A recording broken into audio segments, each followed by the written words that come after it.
Ang nakaraan. Nang mabasa ni Abel ang sulat, dali-daling tinungo niya ang dampa. Nadatnan niya si Hector na nagliligpit ng kanyang mga damit at gamit. Saan nagpunta si Victoria?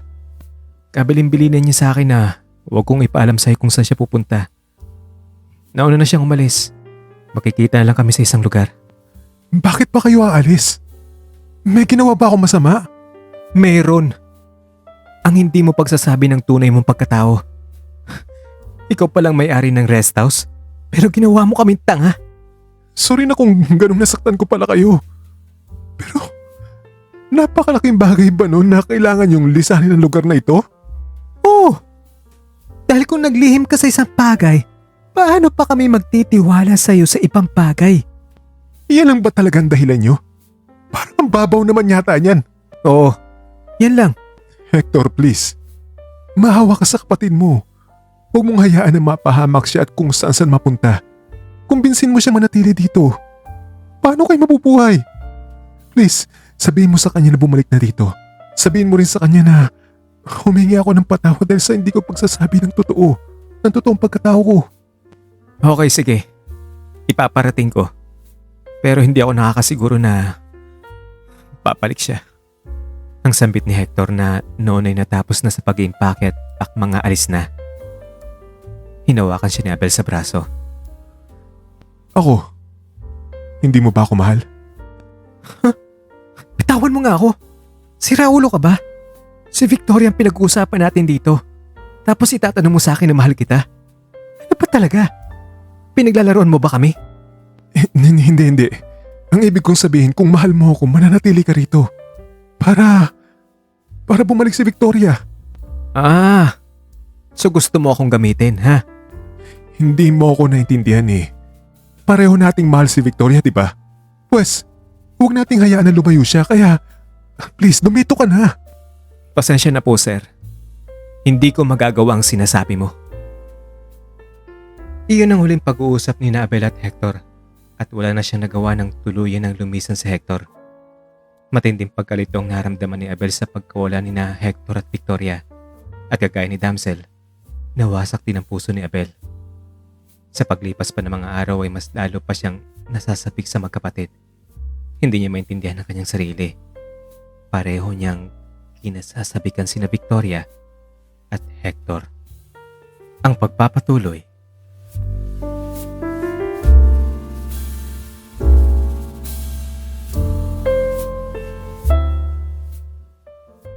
Taglamig na naman sa bansa kung saan nanggaling si Hiro. Hindi mapakali si Abel. Ganon din ang mga tao. Excited silang naghihintay at umaasa na balikan ni Hiro si Damsel. Hindi pangkaraniwan ang sitwasyon nila.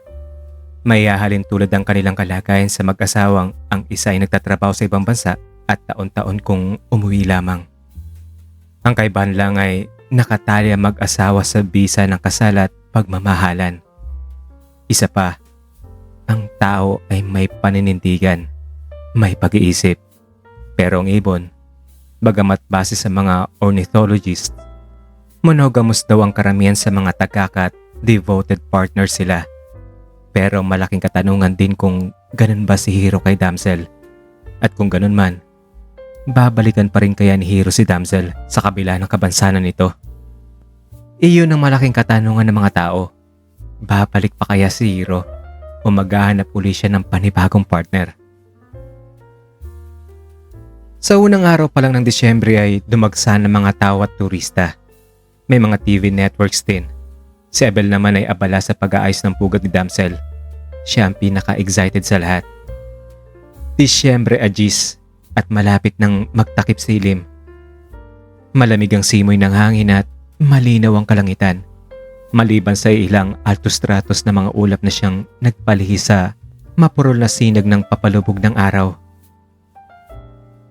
Napabuntong hininga na lang si Abel habang humahanga siya sa ganda ng langit. Ramdam niyang tila madidisappoint sila sa kanilang paghihintay kay Hiro. Pero sa hindi inaasahan ay biglang sumulpot sa kalangitan ng isang malaki at maputing ibon.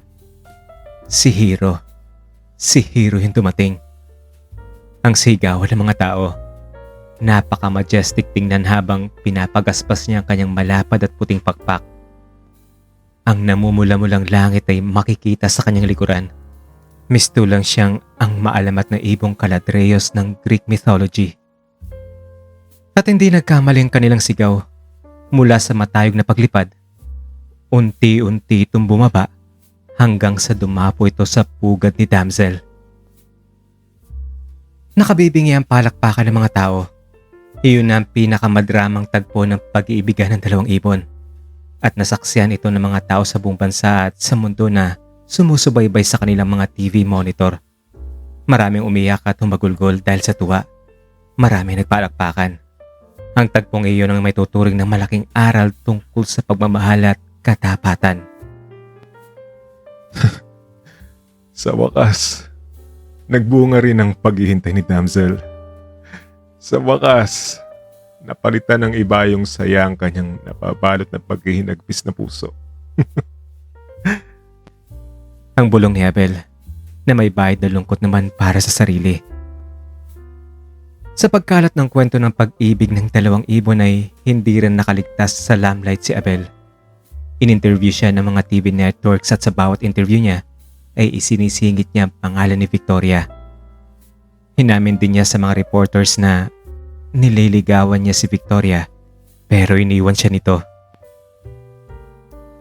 Kung saan ka man naroroon, Victoria, sana bumalik ka na rito. Bumalik na si Hero. Ikaw na lang hinihintay namin. Kaya sana bumalik ka na. Paglipas ng ilang linggo ay muling nagkaroon ng mga inakay sina damsel at Hero. At kagaya rin ng mga nauna sa kanila ng mga inakay, hindi rin sila nagtagal. Muli silang lumisan at iniwan nila si damsel at sa paglipas uli ng 2 linggo, si Hero naman ang lumisan. Muling nalungkot ang mga tao, pati si Abel ay nawasak rin. Pero ang mas higit na nasaktan ay si damsel. Muli siyang nanamlay, hindi kumakain, at ayaw lumabas sa kanyang pugad. Sa muling pagkawala ni Hero ay naalala na naman ni Abel ang hapdi ng pag-alis ni na Victoria at Hector. Sa pagdurugo ng puso ni damsel, doble ang pagdurugo ng puso ni Abel. Lumipas muli ang 1 taon at parating na naman ang Disyembre Agis. At sa puntong ito ay mas lalo pang dumami ang mga taong nag-aabang sa pagdating ni Hero. At hindi na naman sila nabigo. Sa eksaktong Disyembre Agis ay muling lumapag si Hero sa pugad ni damsel. Mas masaya mga tao, mas maingay. Naroon pa rin na may umiiyak, ang nagpapalakpakan at naghihiyawan. Mistulang may piyesta. May mga TV camera, may mga reporters, may mga nagbebenta ng souvenirs kagaya ng keychain, caps, t-shirts at iba pa. Lahat ay may mga litrato ni na damsel at Hero. Tila ang pag-iibigan ng dalawang ibon ay nagbigay ng inspirasyon at leksyon sa mga tao. Nasa gitna ng kasiyahan ng mga taga-subaybay ni na damsel at Hero, habang si Abel naman ay nanonood ng live streaming sa malaking monitor tungkol sa pagdating ni Hero. Subalit laking gulat niya nang sa kalagitnaan ng live streaming ay biglang isiningit ang isang flash report. Nakumpirmang pinatay ang mayamang mag-asawang businessman. Salungat sa naunang report, ilang taon nang nakalipas na isang aksidente laman ang lahat. Ang tinutukoy ng flash report ay ang mga magulang ni Abel na sa pagkakaalam niya ay parehong namatay sa isang aksidente. Biglang napabalikwas si Abel sa kanyang inupuan. Hindi niya lubos maisalarawan ng kanyang nadarama. Nakakabingi ang kalampag ng dibdib niya sa magkahalong puot at matinding awa para sa kanyang mga magulang. Pero may isang bagay pang mas ikinagulat niya nang banggitin sa balita na nahuli na ang sospek at nang ipinakitang larawan sa monitor ay si Hector. Nanlaki ang mga mata ni Abel. Hindi siya makapaniwala. Hindi. Siya pumatay sa mga magulang ko. Mistulang sasabog ang dibdib ni Abel sa tindi ng kanyang galit. Hindi niya lubos akalain na ang taong kinupkup at tinulungan niya ay siya rin palang pumaslang sa kanyang mga magulang. Pakiramdam niya ay pinagtaksilan siya ni Hector. Labis siyang nasaktan. Doon niya napagtanto na ang dahilan pala ng kanilang pag-alis sa rest house ay hindi dahil sa hindi niya pagsasabi na siya ang may-ari ng rest house, kundi dahil alam nilang si Abel ang anak ng mag-asawang pinaslang ni Hector. Dali-daling tinawagan ni Abel si Ella kung saan ikinumpirma nga nito na ang pagkahuli kay Hector. Kinabukasan ay kagad siyang lumuwas ng Maynila. Attorney, paano nalaman na pinaslang pala mga magulang ko ha? Taliwas sa paniniwala nating aksidente lamang ang lahat. Yung bagong assign na NBI Director, isa sa mga gusto niyang ma-accomplish na task ay ang resolba ng mga nakabinbin na kaso na krimen na hindi klarong na-resolba na matagal na panahon. At ang kaso ng iyong mga magulang ang nakalagay sa unsolved crime bagamat ipinalabas lamang na isa itong aksidente para maisara na. Teka nga attorney, hindi ko maintindihan. May whitewash ba na nangyari o tinamadang ahensyang nag-iimbestiga nun? Malamang may nagbayad. Kalokohan! Pinaglaruan nila ang nangyari sa mga magulang ko. Tinanggihan nila ang karapatang mahanap ang hustisya sa pagkamatay nila. Mga walang puso sila. Maaring gano'n na nga. Nagsimula na ba silang mag-imbestiga muli? Ano ang proof nila na may pumaslang talaga sa mga magulang ko ha? Na hindi talaga aksidente nangyari? Sa litratong nakuha, ay lumabas na may butas ang ulo nila na consistent na sa tama ng mga bala. Magbabayad ang mga hayop na gumawa nito sa mga magulang ko. At itong kriminal na nahuli na to, ito ba ang mastermind? Abel, kailangan pa natin mag-imbestiga bago tayo mag-release ng statement. Pagkatapos nila mag-usap ay agad nilang pinisita sa kulungan si Hector. Hayop ka! Isa ka palang demonyo! Papatayin kitang hudas ka! Papatayin kita! Papatayin kita! Hindi kita mapapatawad! Ang sigaw ni Abel na umiiyak habang inuuntay ng suntok si Hector na hindi naman lumalaban. Nakahandusay na si Hector sa sahig at duguan ng kanyang ilong at bibig. Hinawat naman siya ni Ella na baka sa sobrang galit ni Abel na mga oras na yun ay baka mapatay niya ito. Pero patuloy pa rin sinasaktan ni Abel si Hector. Naawat lang siya nang dumating mga pulis. Inilayo nila si Abel kay Hector. Gusto ko mabulok sa bilangguan ng hudas na yan ha. Huwag niyo pakakawalan niyo dito. Pinayuhan siya ng kanyang abogado na kausapin muna ng masinsinan si Hector para makakuha siya ng mga mahalagang impormasyon kung ano ang dahilan bakit niya pinatay ang kanyang mga magulang o kung may kasabwat ba siya o paid hitman lamang siya. Sinunod ni Abel ang payo ng kanyang mga abogado. Kinabukasan ay binalikan ni Abel ang presinto kung saan ay ikinulong si Hector.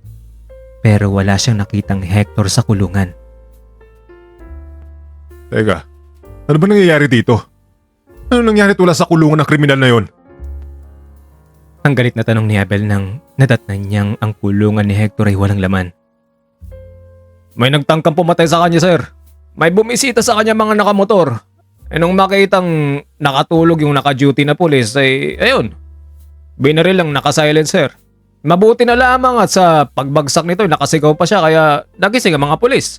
At binaril yung hitman, pati yung driver ng getaway na motor. Inihayag din ng pulis kay Abel na dalawa ang natamong sugat ni Hector. Ang isa ay sa tiyan at ang isa naman ay sa dibdib. Agad namang inatasan ni Abel ang kanyang mga abogado na hilingin sa mga awtoridad na bigyan ng sapat na security si Hector. 3 araw na nasa ICU si Hector. Sa 3 araw na iyon ay naroon din si Abel na nagpapantay sa kanya.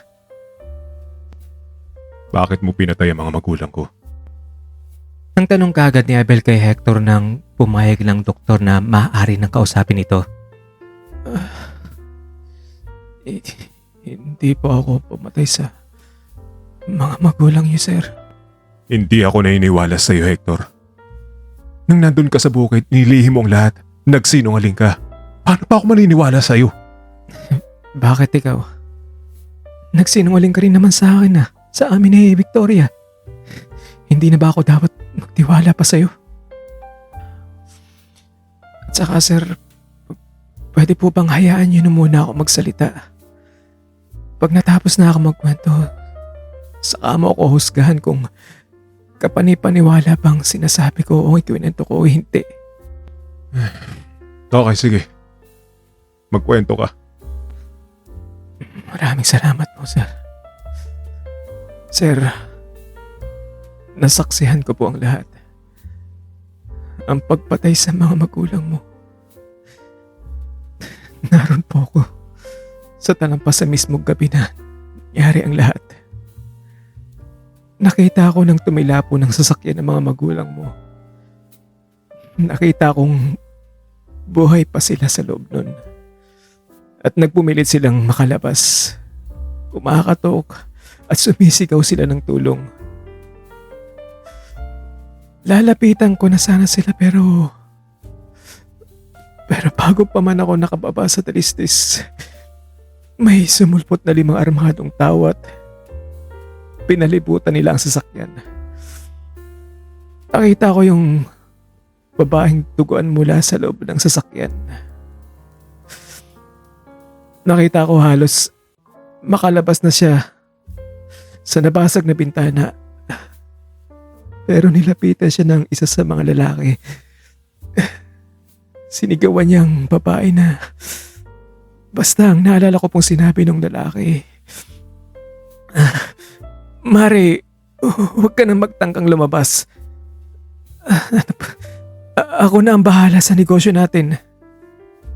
Tapos sumagot po yung babae. Basta ang nasabi niya lang po ang pagkakarinig ko. Ang sabi niya, ahas. Sabay abot niya sa kamay ng lalaki at kinalmot yun. Galit na galit yung lalaking nasaktan sa pagkalmot sa kanya. Kaya yun, binaril niya kagad ng yung babae sabay lakad palayo sa kotse. At doon na nila sinindihan ng umaagos na gasolina. Sumiklab ang sasakyan. Narinig ko pang tarantang nagsisigaw at nagmamakaawa. Ang lalaki sa loob ng sasakyan, buhay pa pala siya. At habang sumisigaw siya, binaril din siya ng later eh. Agad namang sumulpot ang isang bulldozer at itinulak ang nag-iiliyab na sasakyan sa bangin. Sumabog iyon ng tuluyang bumagsak. Nang maisip ko na planado ang pagpatay, dali-dali ako tumakbo patungo sa itaas ng talistis pero nakita ako ng isa sa mga tauhan, sir. Hinabol niya ako at nang nasa malapit na siya sa akin at nakita ang itsura ko, babarilin na sana niya ako eh. Sa tindi ng takot ko, inihagis ko sa mukha niyang alaga kong ibon. Yun nga po si Damsel na sa pagkakataong yun ay talatala ko. Naalala mo nang nahuli ko si Damsel, kinuha mo siya sa akin. Di ba sinabi kong mahalaga siya sa akin? Dahil sir, sinagip niya ang buhay ko. Tapos yun nung naihagis ko na si Damsel sa taong babaril sana sa akin, nakalmot niya ang mata ng hitman. Natumba siya at nagsisigaw, nagpapagulong-gulong pababa ng talistis. Doon ako nagkaroon ng pagkakataon na tumakas. Nang nasa tuktok na ako ng talistis, narinig ko ang sigaw at pagmumura ng hitman. Binantaan niya ako na kapag hindi ako magpakita ay papatayin nila ang mga magulang ko pero hindi ako sumipot sa akalang nanakot lamang sila eh. Pero pag uwi ko ng bahay kinagabihan,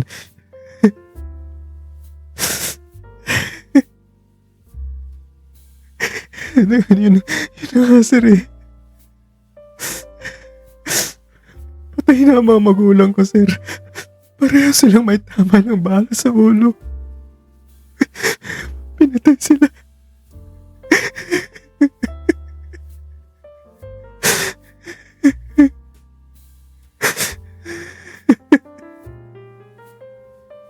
Tila unti-unting nalusaw ang puso ni Abel sa paghukulgol ni Hector. Mistulang tinatad ang kanyang puso. alam niya kung gaano kasakit ang mamatayan ng mga magulang. Lalo na't kung pinaslang ang mga ito nang walang kalaban-laban. Ramdam niya ang sakit na nararamdaman ni Hector. Na-imagine niya sa kanyang isip ang kaawa-awang pagpatay din sa kanyang mga magulang ng walang laban. Hindi pa rin nagsalita si Abel. Tahimik na lang siyang umiiyak.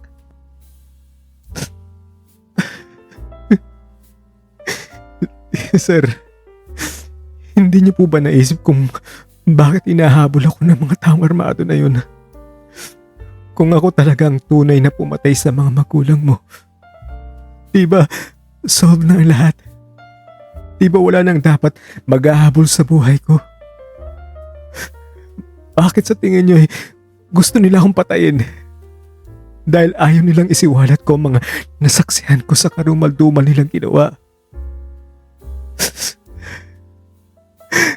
Kaya naisipan ko magpakalayo-layo. Magtago. Hindi dahil akong pumatay sa mga magulang mo, kundi dahil gusto rin nila akong patayin at patahimikin sa mga nalaman ko, sir. Kaya lumayo kayong dalawa. Ni Victoria. Oo, sir. Halos gabi-gabi kong napapanaginipan ng pagpatay sa mga magulang ko. Sa sobrang guilty ko ay sinisigaw kong huwag silang barilin. Nung makita mo ako nagsusumamo, sumisigaw. Natatakot habang nanaginip. Ang eksena ng pagpatay ng mga magulang mo ang nakikita ko sa bangungot ko. Kahit gising ako ay sariwa pa rin ang eksenang yun sa isip ko. At sino ang mga taong gustong pumatay sa'yo? Hindi ko po alam, sir. Basta sa tingin ko gusto nila akong patahimikin. At ang malantad sa investigasyon na hindi aksidente ang pagpatay sa mga magulang mo. Ako ang gusto nilang palabasin na pumatay. Pero ikaw pa rin ang main suspect ko dito, Hector.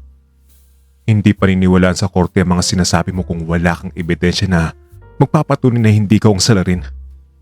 Natural lang na iligtas mo ang sarili mo. Totoo man o hindi ang sinasabi mo. Pero nung pruweba na hindi ka nga nag-iimpento ng kwento, ha? Ano, namukhaan mo ba sila? May tuturo ka bang isa? O mga bagay na magdudugtong sa mga suspect sa krimen? Si Damsel. May papel akong itinago sa kwintas niya. Isinulat ko rin ng petsa ang narinig kong mga sinabi ng leader nila bago niya binaril ang mga magulang mo. Naisulat ko rin doon ang maaaring pangalan ng kumpanya na nagmamay-ari ng bulldozer. Nahinto si Abel. Binalikan sa kanyang isip ang araw kung saan ay dinala niya si Damsel sa veterinaryo. May nakita nga akong papel sa leeg ni Damsel. Pero wala namang nakasulat doon. Invisible ang tinta na ginamit ko, sir.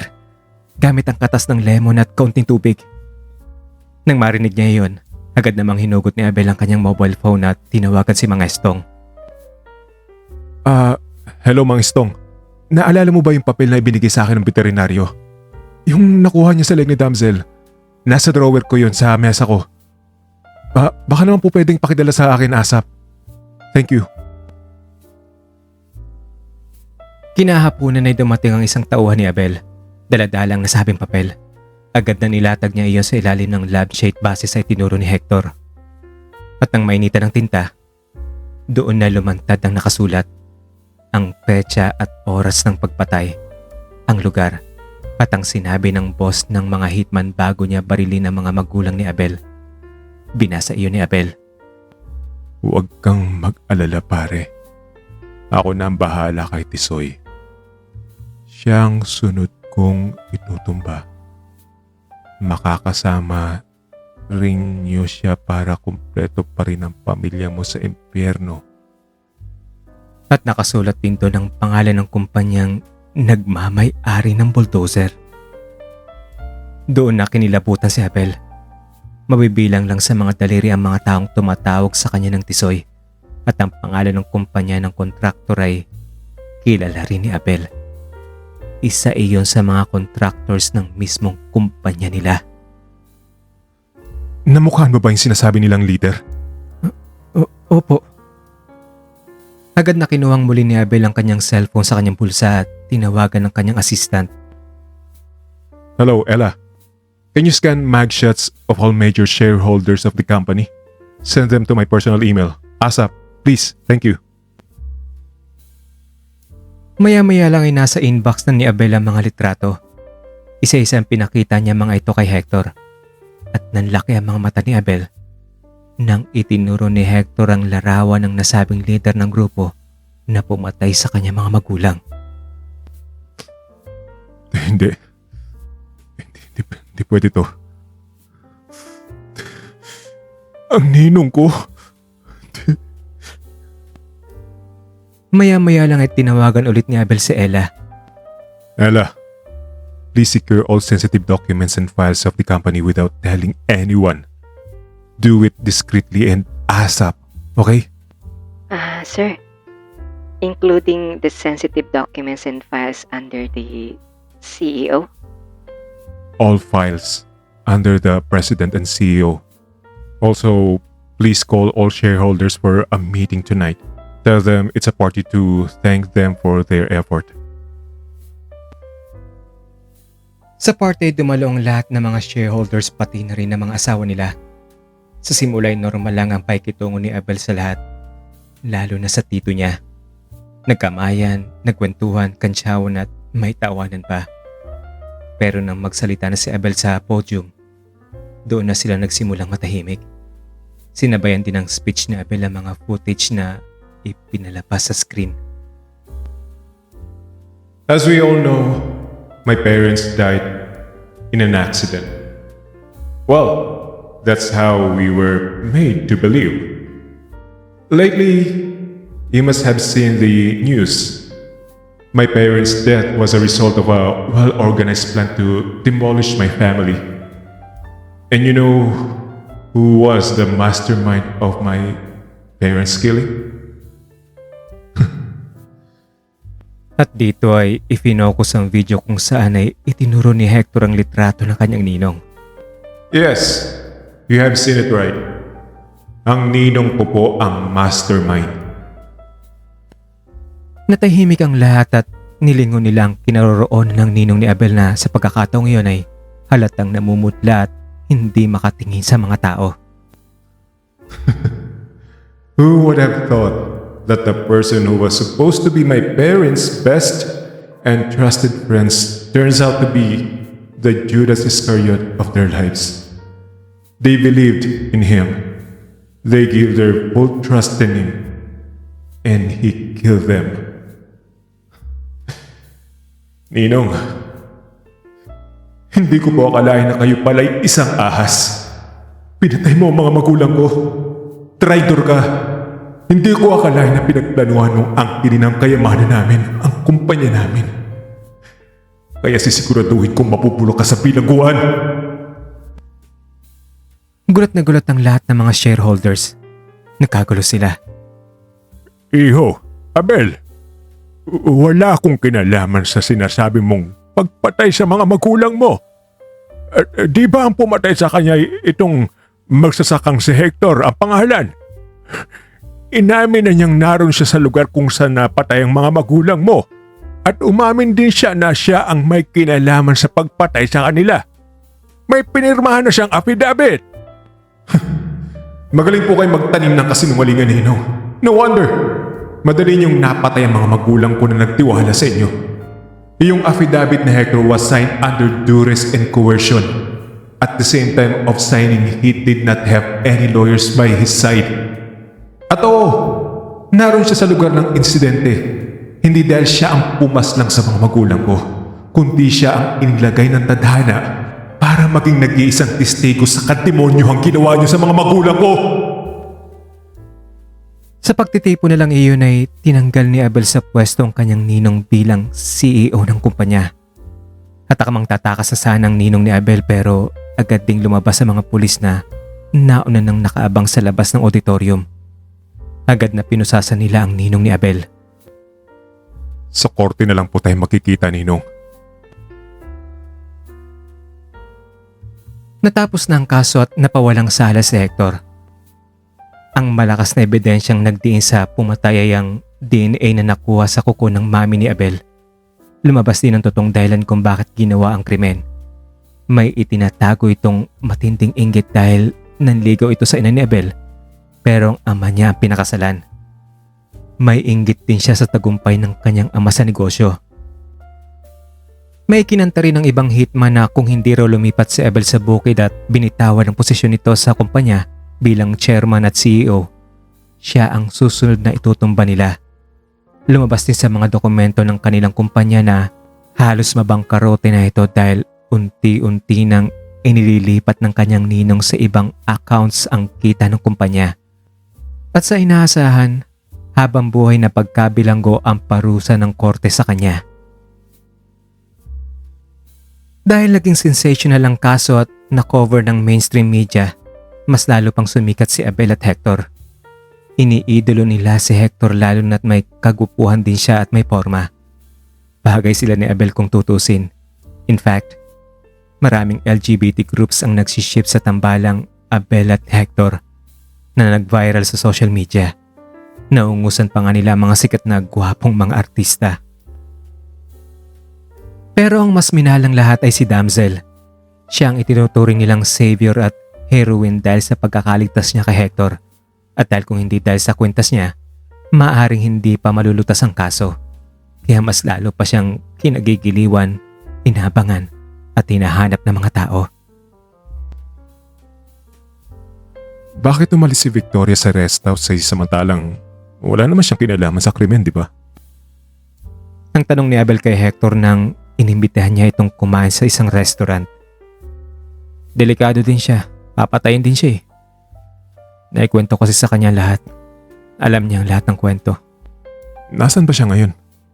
Ayaw niya may makakaalam kung nasan siya. Kaya, pasensya ka na. Hindi ko masasagot yung tanong mo na yan. Hindi na ba talaga siya babalik sa rest house? Hinahanap na siya ni Damsel. Hindi ko po talaga alam eh. Bakit ikaw? Ayaw mo na rin bang bumalik sa bukid? Hindi mo naman ako mahal, tipa. Ang gusto mo isang normal na buhay. Normal na asawa. Na magkaroon ng anak. Si Victoria ang narapat para sa'yo. Ay, Hector.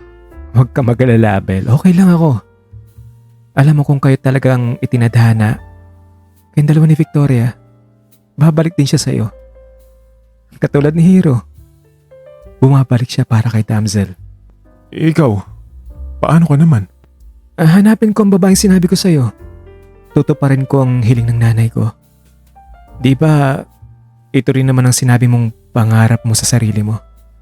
Tatahakin ko ang isang normal na buhay. Di ba ang sabi mo ay susuportahan mo ako? So, kung hindi na talaga magbabagong isip mo, good luck na lang sa'yo. At pakisabi kay Victoria na mahal ko siya. At sana bumalik na siya. Pakisabi na rin na maghihintay pa rin ako sa kanya. At iyon na ang huling pagkikita nila at pamamaalam ni Hector kay Abel. Muling sumapit ang December 10 at kagaya ng mga nagdaang taon, punong-puno ng mga taong rest house. May nadagdag pang feature sa pagkakataong iyon. Naglagay ng higanteng TV monitors ang malalaking TV networks at pribadong kumpanya sa matataong lugar para sa live streaming. Excited ang lahat. At hindi lang yon. Dahil nalaman na ng mga tao ang paghihintay ni Abel kay Victoria, isa na rin ito sa kanilang inaabangan. Subalit sa kasamang palad ay hindi sumipot si Hero sa nakatakdang petsa. Nalungkot ang mga tao. At ang mas lalo pang nalungkot ay sina Damsel at si Abel din. Dahil hindi na rin tumating si Victoria. Sa kaso ni Hero, may isang migration bird expert na nagbigay ng kanyang haka-haka at takot na baka naipit ito sa Lebanon. Dahil may lugar doon, nasa 200 kilometers ang haba na tinatawag nilang most perilous part na dinadaanan ng mga migration birds. Naroon ang pugad ng mga illegal hunters at illegal habitat destruction. At bawat taon ay nasa 2 milyon na mga migratory birds ang namamatay o hinahunting sa daan nilang iyon. May ibang mga tao rin ang haka-haka ay baka dumating na si Hero sa lugar pero ibang babaeng tagak na ang kinakasama. Sobrang masaklap ito para kay Damsel pero umaasa pa rin ang mga taga-subaybay nila. Sa kaso naman ni Victoria, Alam ni Abel ang dahilan kung bakit hindi siya sumisipot. Pero umaasa pa rin siya, bagamat tanggap na niya kung sakaling hindi talaga sila itinadhana. Ay, marahil ay isang simbolismo para sa amin ni Victoria ang hindi pagdating ni Hero. Hindi talaga kami para sa isa't isa. Ang tumatakbo sa isip ni Abel ng mga oras na yon. December 19 na umaga, nagulat si Abel at Mang Istong sa ingay ng mga tao sa labas ng rest house. May sumisigaw na bumalik na daw si Hero. Dali-dali namang lumabas si Abel at mangiyak-ngiyak siya nang makita si Hero na nakadapo sa isang mababang poste, hindi kalayuan sa pugad ni Damsel. Matagal na nakatayo lang siya roon at tinitingnan si Damsel na nasa kanyang pugad. Naguluhan si Abel sa inasta ni Hero.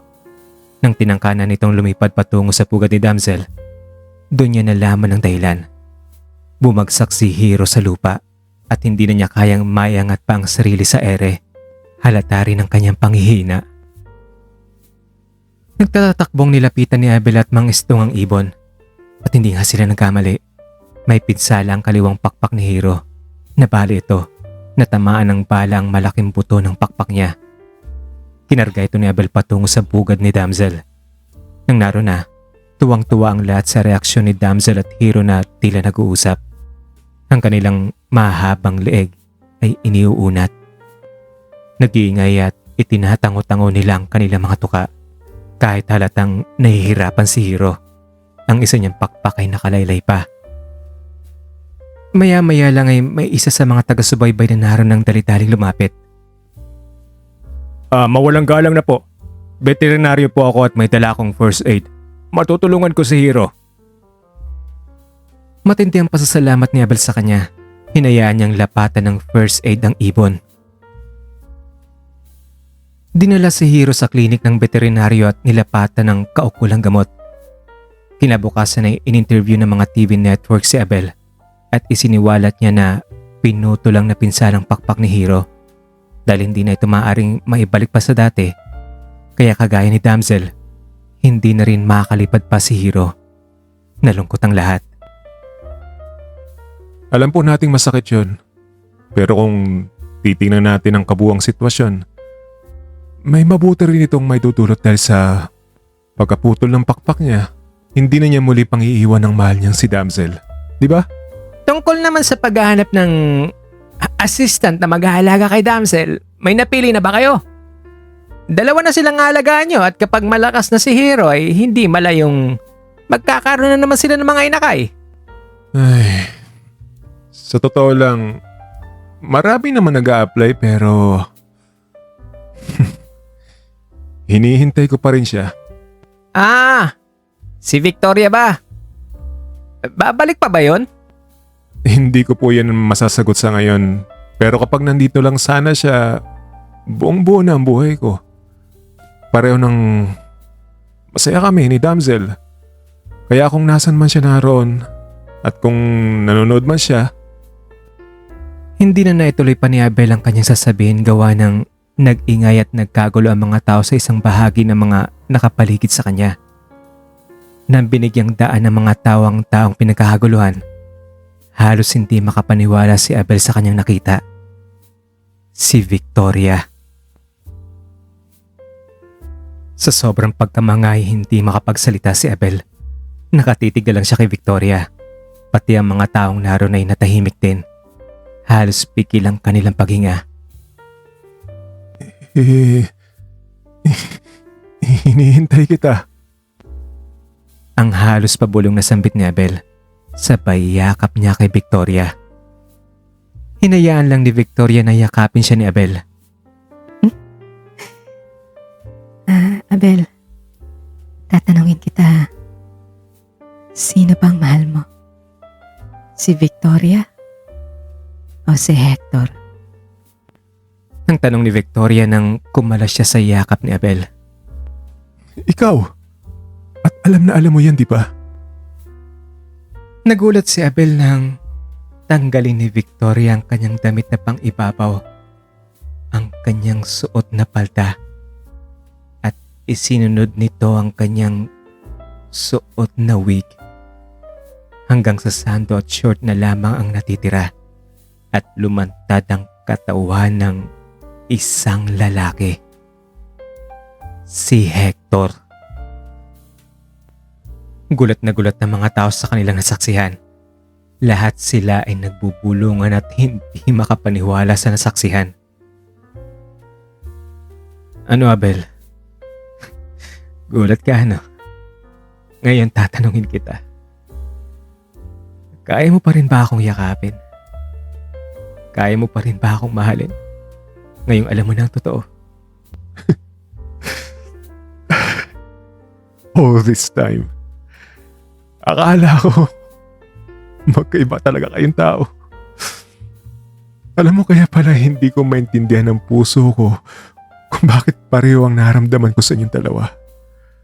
Kung bakit nahihirapan akong piliin kung sino talaga ang mahal ko kasi hindi ko naman pala talaga kailangan mamili kasi iisa lang pala kayo. Ngayon malinaw na sa akin ang lahat. Hector, Victoria, kahit sino ka pa man, ikaw ang mahal ko. Ang buong pagkatao mo. Si Victoria ka man o si Hector, walang nagpapago. Payakap nga muli. Mahal na mahal kita. Maging sino ka man. At sa harap ng mga tao at kamera, nagyakapan sila ni Hector. Nakakabingyang hiyawan at palakpakan ng mga tao. Paano nga pala si Sally?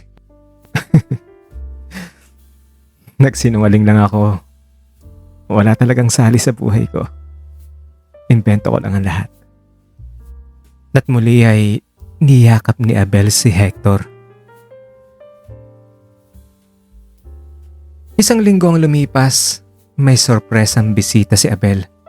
Isang hindi inaasahang panauhin. Si Katrina, ang ex ni Abel. Nang nasa loob na sila ng rest house, nagbeso-beso sila. I miss you so much. I miss you too. I'm happy to see you again. In more than 6 years that we haven't seen each other, look at you. Nothing has changed. Beauty, allure, elegance. Nga pala. Ito nga pala si Hector. Yeah, kilala ko na siya. Avid follower ako sa kaganapan ni Damsel at Hero. Kaya nga ako naparito. So, alam mo na kung anong relasyon ko sa kanya. Of course. And don't get me wrong. I support you and I'm happy for you. Wow. Uy, maraming salamat ha. You are still the Katrina that I knew. Practical, liberated, and straightforward. So, I have 3 reasons kung bakit ako naparito. Una, syempre, gusto kitang bisitahin para makita ko naman ang ex ko. Seriously, sobrang phenomenal lang nangyari kay Damsel at Hero. It's an eye-opener at nakaka-inspire, nakakabigay din ng aral at leksyon. Yung ibon na may ganun ka-level ng pagmamahal, sobrang nakaka-amaze. Nabuksan ang isip ko sa pagmamahal at respeto sa mga hayop at syempre sa environment at nature, which is your advocacy. Sa bagay, simula pa naman noon yan, di ba? Kaya nga tayo naghiwalay. I was so wrong to underestimate you at that time. At gusto kong mag-sorry. I'm now a huge fan. Pangalawa, nagpunta ako rito to make a friendly closure sa past natin. I was so guilty that I just left you. Not that I regret my life now, but it pays to have a friendly closure. Leave the pain behind, but keep the friendship. Di ba maganda? Happy tayong lahat? of course, Katrina. Para sa akin, wala na yon. And you remain to be my friend. A special one. At bagamat nahirapan din ako mag-move on sa'yo before, I'm okay now and nakita mo naman, meron na akong Hector. Oo nga eh. I'm so surprised. At mukhang love na love mo siya. Yes, sobra. Can I hug both of you? Sure. So, ano ang pangatlong rason sa pagpunta mo rito? Isang request na hopefully hindi mo tatanggihan. Ano nga yun? Pagkatapos nating maghiwalay noon, nagkaroon ako ng anak sa pagkadalaga. Kaso, nagkaroon ako ng boyfriend na Kanadyano at ikakasal kami in 6 months. Sinabi ko sa kanya na may anak ako at although he still wants to marry me, he doesn't want my child. Dahil wala na akong magulang at malapit na kamag-anak at hindi ko makilala ang ama ng bata, naisip ko na sa'yo ko siya iiwan. Sana ay pumayag ka. Wala akong maisip na ibang tao na makapagbibigay sa kanya ng totoong pagmamahal at hindi siya pababayaan, kundi ikaw lang. Wait. Hindi mo kilala ang ama ng bata? Umattend kasi ako noon ng open online invitation party isang beses. Nasa isang 5-star hotel sa Makati. First time kong sumali sa ganoon. Alam mo naman ako, mahilig sa party at sosyalan. Mga mayayaman ang dumating at karamihan sa kanila, mga foreigner. May mga lokal din na mga anak ng mayayaman pero hindi ko rin kilala ang marami sa kanila. Nalasing ako at hindi ko namalayan na nakatulog na pala ako sa isang room. Kinabukasan, nagising na lang akong, alam mo na. So, hindi mo talaga nakilala ang nakabuntis sa'yo? Wait. Sinubukan mo na bang silipin yung camera ng hotel? Yung CCTV? Sinilip namin ang hallway CCTV pero nakatalikod ang lalaki at walang nakakakilala sa kanya. Hindi ka agad nakasagot si Abel. Tingnan niya si Hector. Naghanap ng pahiwatig na desisyon. Nang nakita niyang tumango ito, doon na siya sumagot ng okay. Yaya, papasok mo na nga si Angelo, please. Thank you. Pumasok ang yaya na hawak-hawak ang bata. Tinitigan ito ni Abel. Gwapong bata si Angelo. Nasa 6 na taong gulang. Titig na titig din siya kay Abel na may halong hiya. Hi Angelo. Tingnan mo Hector. Di ba may pagkakahawig kami? Tingnan mo. Bakit ka tumatawa dyan? Di ba? May pagkakahawig naman talaga kami.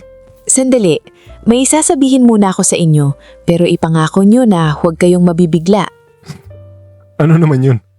Ang totoo, balak kong sanang hindi ituloy ang pagbubuntis kay Angelo. Sounds familiar. Yes, it's deja vu. So yun, hindi ko nga sana siya itutuloy pero nagmakaawa ang mami ko na huwag gawin yun kasi nga kasalanan daw yun sa Diyos. Ituloy ko daw at siya na lang daw ang mag-alaga sa bata. Sabik daw siya sa bata at apo rin naman niya iyon. Alam mo naman ako, mahilig sa gala at sosyalan. I was not that responsible. Kaya ayun, pinagbigyan ko ang hiling ng mami ko. Unfortunately, maaga naman siyang kinuha ni God noong 3 taon na si Angelo. So wala na akong choice kundi alagaan siya dahil wala na akong daddy at wala rin akong close na kamag-anak. Kaya heto, naisipan kong sa'yo ko ipagkatiwala si Angelo. Okay. Just lately, nang nag-viral sina Damsel at Hero, favorite yun na sinusubaybayan ni Angelo. Nang makita niya ang interview mo, sabi niya, "That's my daddy." Tagal na siyang naghahanap mang daddy. Alam ko at ramdam ko na naghahanap si Angelo ng pagmamahal ng isang ama. Dahil may mga pagkakataon na nagtatanong siya kung nasa ng papa niya at minsan nakukwento siya about sa mga pinsan niya na may mga daddy na nagtuturo sa kanila ng paglalaro ng basketball o nakakasama sa bonding. Pero bakit daw siya walang daddy? Naiinggit siya. Bakit daw wala siyang daddy?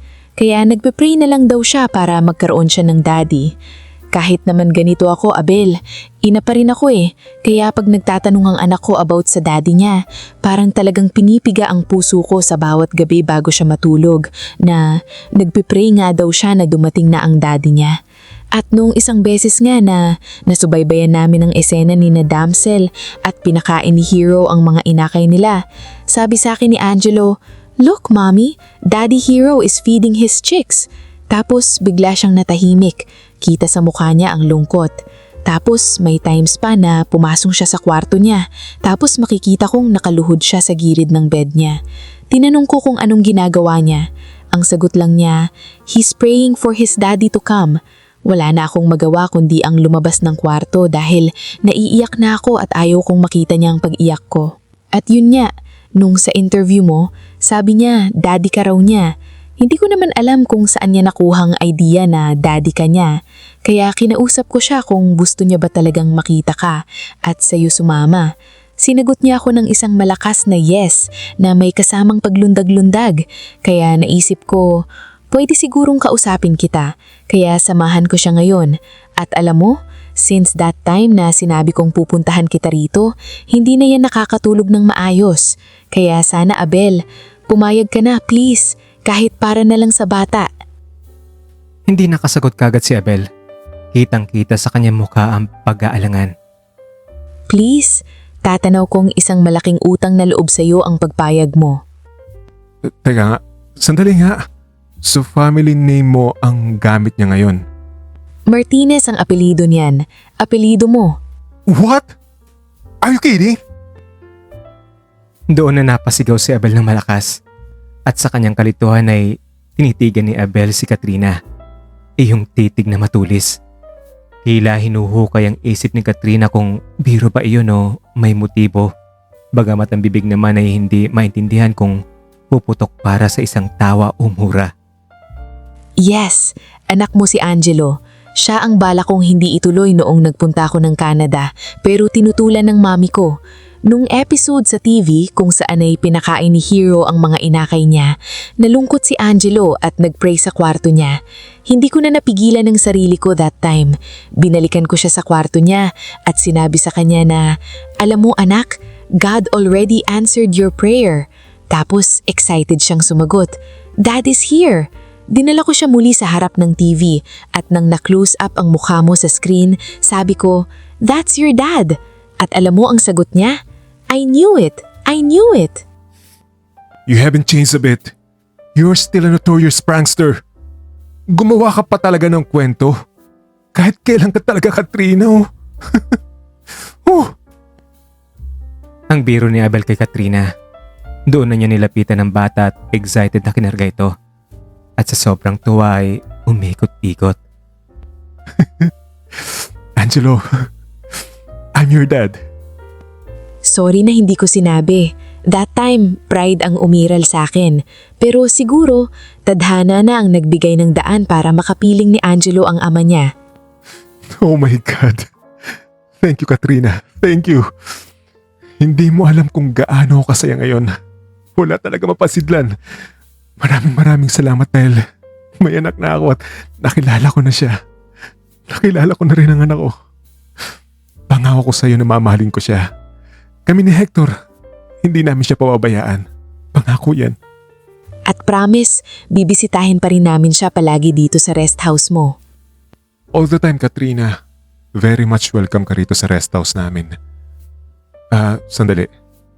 So, ang rason na dinala mo siya rito ay hindi dahil ayaw ng fiancé mo sa kanya.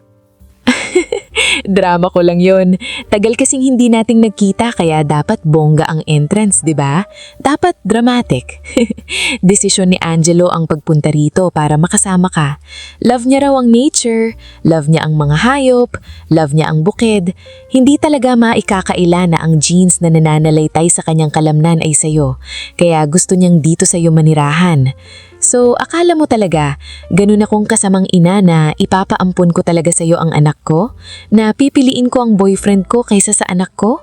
Anak mo din naman kaya okay lang na sa'yo muna. Alam ko namang hindi mo siya pababayaan. Matagal din naman na naging tayo kaya kilala kita, Abel.